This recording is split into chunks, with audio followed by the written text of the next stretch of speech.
What's up, guys? I hope you're enjoying your morning, day, or night, depending on when you're watching this video. Today I'm going to walk you through my decision to begin sharing some of my work on social media, as well as little bits of my life, and explain why I think the benefits outweigh the risks and the potential downside of stepping into the public light. This is just one video of many soon to come on the topic of personal development and physical and mental health and wellness, so be sure to subscribe if you have any interest in this type of content. Without further ado, let's get right into it. If you follow me on Instagram, you know that I've started to post about my day, which typically consists of mainly fitness and food, as well as updates about my personal and professional life. And the main reason I've started doing so is because I really want to document my life in an authentic way, rather than just posting stuff that I think people will like, or think I look good in, or won't talk shit about, which is pretty much how I was using social media for years leading up until just a couple weeks ago. I also want to share the lessons that I learn as I grow and develop so that I can add value to people's lives, spark conversation, and exchange ideas with people who are interested in the same sort of stuff that I am. Basically, I want to become a resource that I wish had existed before I learned a lot of my lessons the hard way, which more often than not means having failed in some way, shape, or form. Now, I knew that this was something that I wanted to do long before I actually built up the courage to do it. And there were really four main things holding me back from putting myself out there. One, and probably the biggest reason, was that I was afraid of what people would think of me. Two, I was suffering from imposter syndrome, which I'll talk a little bit more about later. Three, I didn't think that I was far enough along on my journey. And four, I was terrified of people seeing me fail. These four fears held me back for a long time and took up a ton of space in my head every time that I considered sharing my journey or documenting any parts of my life. To try to get over these fears, I considered what I had at stake. For example, I knew that if I didn't put myself out there now, then later on in life I would look back and wonder what if, and potentially have a lot of regrets. And I also knew that if I didn't share the lessons that I was learning along the way, then people who would have otherwise potentially benefited from those lessons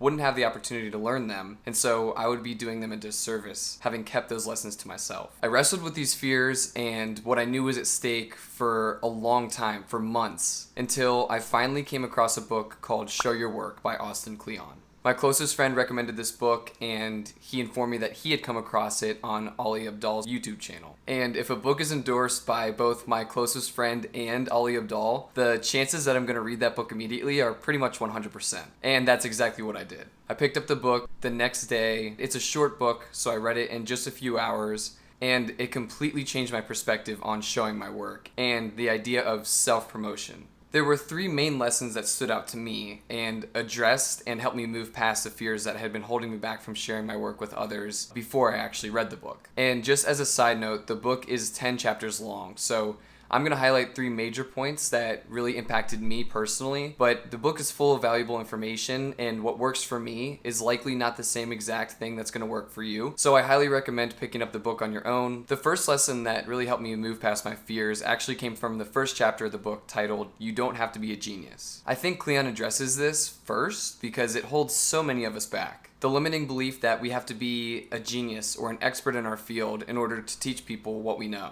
And this brings me back to my fear that I mentioned earlier of having imposter syndrome. Basically the idea of who am I to teach people, insert whatever subject here. So for me, it would be, who am I to teach people about fitness and health and growth and development? And in the book, Kleon addresses this immediately and argues that great ideas are cultivated not by a few geniuses, but rather by a large number of relatively normal or ordinary people, each of whom have a varying level of talent, they have unique perspectives, and they have their own ways of contributing to the community. A quote from the book that I think highlighted this really well goes like this: being a valuable member of any community is not necessarily about how smart or talented you are, but about what you have to contribute, the ideas you share, the quality of the connections you make, and the conversations you start. And this is so true, even if you think about having conversations with your friends, or different YouTube videos that you watch, or Instagram accounts that you follow. Most of the stuff that we learn day in and day out doesn't come from an expert in any given field. Yes, there's a ton of value in listening to Tony Robbins, who is a guru in the field of self-development. But at the same time, there's so much value in connecting with people who are going through similar circumstances or who are on the same journey as us, whose perspective can really make an impact and help us understand different lessons that will help shape who we are. At the end of the day, everyone has something to contribute, and by sharing your own perspective, you might be delivering a message or articulating a lesson that really resonates with people who are going through a similar journey as you. The second lesson which helped convince me to share my work came from chapter 2, which is titled Think Process, Not Product. And this goes along with my fear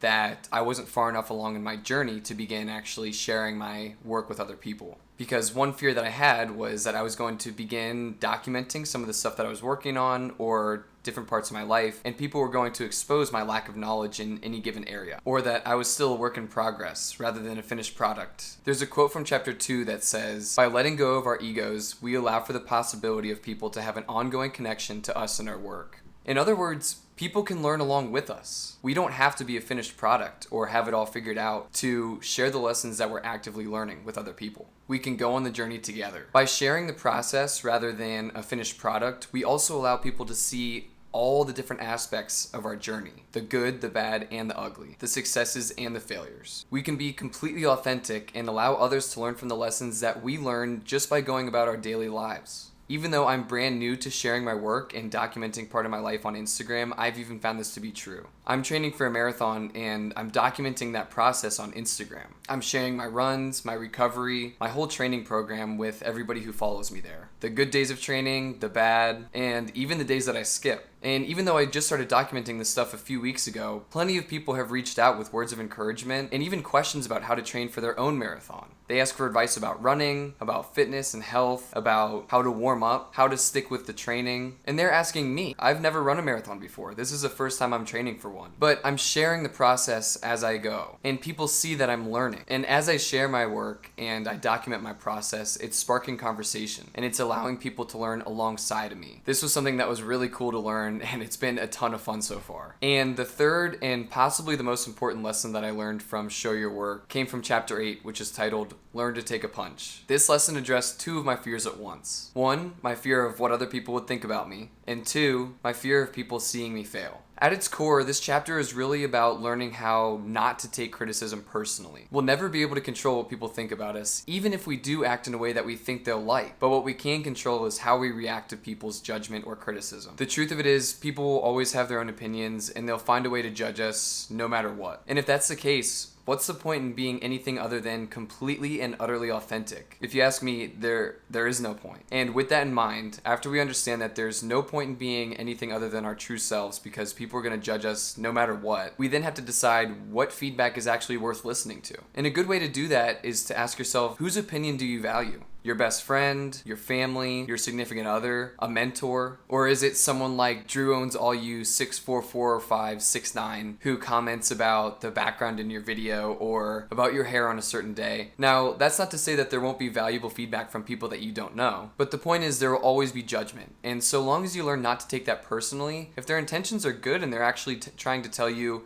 what would improve your content, or how your artwork could be a little bit better, or how your music could be taken to the next level, maybe that's something worth listening to. But if it's something that's shallow or seems to be commenting just to comment or criticizing just to criticize, then that's probably not worth paying attention to. Regardless, whether it's good feedback or bad feedback, don't take it personally. And I know I'm saying it as if it's really easy, and I don't think it's easy, but I do think it is simple. It'll take some work, it'll take some practice. I'm still practicing it right now, and it's a process. It's gonna take a little while. But if you don't get started, then you can never learn. And once you start to change your perspective and look at things in this new way, then the idea of putting yourself out there doesn't seem so intimidating anymore. There's a quote in the book from a writer, Colin Marshall, that says, "Compulsive avoidance of embarrassment is a form of suicide." And the way that I interpreted this was basically to be constantly scared of what other people are going to think or of failing in front of others is the wrong way to live. We love ourselves more than anybody, or at least hopefully we do. But for some reason, we're more worried about what other people think than we are about our own opinion or about doing the things that we want to do. And that's completely backwards. I think that quote is super interesting, so I'd love to hear your interpretation of it down in the comments, and let me know whether or not you agree with how I interpreted it. Like I said, I'm only scratching the surface of all the value that's in this book, so I really do encourage you to grab your own copy and read it yourself. And in all honesty, there was a lot more that went into my decision to begin sharing my work, like the fact that life is so short, like the fact that I'm passionate about helping people learn and grow, the fact that there's value in building a personal brand and building up a community around you, and the fact that sharing my work provides a great excuse for me to dive into the things that I really enjoy and learn more about topics that I'm interested in. Not that I needed an excuse to do that in the first place, but you get the point.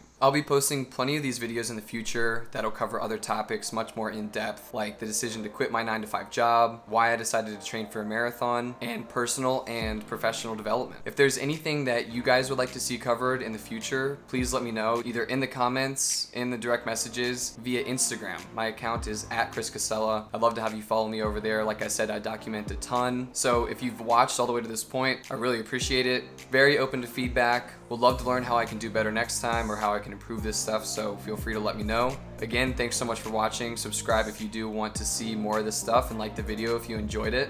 Hope you guys have a great day, and I'll see you next time.